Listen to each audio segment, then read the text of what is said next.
আমি যেতিয়া পুৰণিগুদামৰ পিনে যাওঁ তাত এটা ৰাইজৰ এটা হেৰি আছিলে, এটা কমপ্লেইন আছিলে, আৰু তেওঁলোকে কৈছিলে যে এই এলেকাত কেইটামান আলকেটেৰাৰ মিক্সিং প্লাণ্ট কেইটামান আছে, আৰু সেই মিক্সিং প্লাণ্টকেইটা তাত থকাৰ বাবে ৰাইজৰ খুব অসুবিধা হৈছে।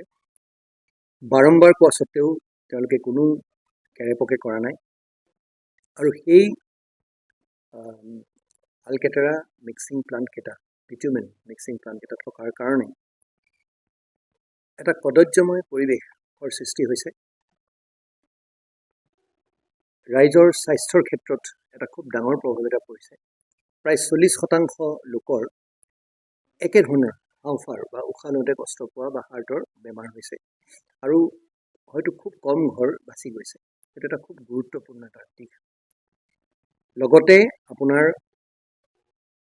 গোটেই তাৰ লেতেৰা আৱৰ্জনাবোৰ, যোনটো ৱেষ্ট মেটেৰিয়েল বুলি কয়, যোনখিনি ওলায় সেইখিনি কলঙত পেলাই দিছে। দুটা হেৰি, ফায়াৰ ছেফটিৰ ক্ষেত্ৰত, অগ্নি নিয়ন্ত্ৰণৰ ক্ষেত্ৰত কোনো তেওঁলোকে ব্যৱস্থা লোৱা নাই। অসমৰ বাহিৰৰ পৰা বহুত লেবাৰ লৈ আনিছে, সেইটো বাৰু আমাৰ ক'বলগীয়া একো কথা নাই, কিন্তু তেওঁলোকে যোনটো পৰিৱেশত তেওঁলোকক ৰখা হৈছে সেইটো এটা কদৰ্যময় পৰিৱেশ। পলিউশ্যন কণ্ট্ৰল বৰ্ডৰ পৰা কোন কাহানিতে তেওঁলোকৰ এটা পাৰ্মিশ্যন আছিলে, সেই পাৰ্মিশ্যন তেওঁলোকে ৰিনিউ কৰা নাই। মই আচৰিত যে পলিউশ্যন বৰ্ডৰ আমাৰ নগাঁও অফিচে এতিয়ালৈকে সেইষাৰ কথা উপলব্ধি কৰা নাই বা তেওঁলোকৰ দৃষ্টিগোচৰ হোৱা নাই। তেওঁলোকে আমাক এখন চিঠি দিয়া বুলি কৈছে আজি প্ৰায় কেইমাহমানৰ আগতে। অকল চিঠি দিলেই নহ'ব, আজি তেওঁলোকৰ আমি তৎপৰতা আমি ফিল্ডত দেখিব লাগিব।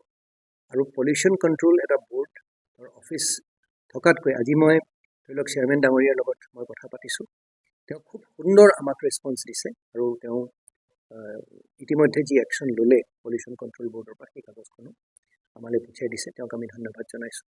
কিন্তু নগাঁৱৰ পলিউশ্যন কণ্ট্ৰল বৰ্ডটোত মই বিশেষভাৱে ক'ব বিচাৰোঁ তেওঁলোকৰ কৰণীয় কিন্তু বহুত আছে। সমান্তৰালভাৱে যিসকল ব্যক্তিয়ে ধৰি লওক আমাৰ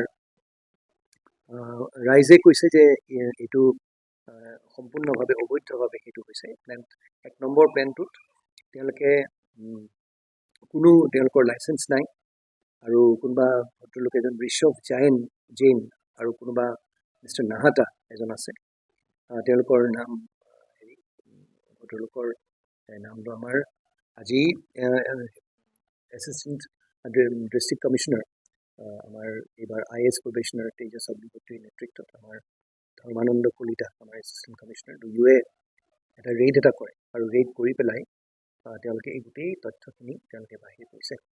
ইতিমধ্যে এই 3টা প্লাণ্ট বন্ধ কৰি দিয়া হৈছে, আৰু আমি ভাবোঁ যে পলিউশ্যন বৰ্ডে, কণ্ট্ৰল বৰ্ডে তাৰ বিহিত ব্যৱস্থা ল'ব, আৰু জিলা প্ৰশাসনৰ তৰফৰ পৰা আমি যোনখিনি ব্যৱস্থা ল'ব লাগে সেইটো ল'ম।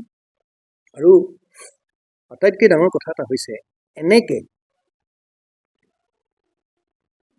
জনসাধাৰণ থকা এটা এটুকুৰা জেগাত বোৱতী নৈ এখনত গোটেই লেতেৰা বস্তুবোৰ পেলাই দিছে। এই বস্তুবোৰ কেনেকৈ কৰিব পাৰিছে? নগাঁৱত সেই বস্তুটো হ'বলৈ দিব নোৱাৰি। আৰু কলংখন ইতিমধ্যেই বহুতো নিকৃষ্ট মনোবৃত্তিৰ মানুহে তেওঁলোকৰ টয়লেটবিলাক, তেওঁলোকৰ বহুতো তেনেকুৱা পেলনি যোৱা বস্তুবোৰ, বহুতো নলা আমি দেখাওঁ, নলা নৰ্দমা কলংখনত পেলাই দিয়া হৈছে। আজি কলংখনক লৈ কলং পৰীয়া বুলি প্ৰতিজন নগৈয়ে আজি তেওঁলোকে গৌৰৱবোধ কৰে। আজি মই ভাবোঁ এইটো সকলোৰে এইটো তেওঁলোকৰ আৱেগত আঘাত তেওঁলোকে পাইছে, আৰু এনেধৰণৰ কাৰ্যকলাপ আমি হ'বলৈ দিব নালাগে। অকল চৰকাৰৰ তৰফৰ পৰাই নহয়, আমি জনসাধাৰণ হিচাপেও আমি সজাগ হোৱাটো উচিত বুলি মই ভাবোঁ, আৰু এনেধৰণৰ যি কাৰ্যকলাপ তাৰ আমি বিৰোধিতা কৰিব লাগিব।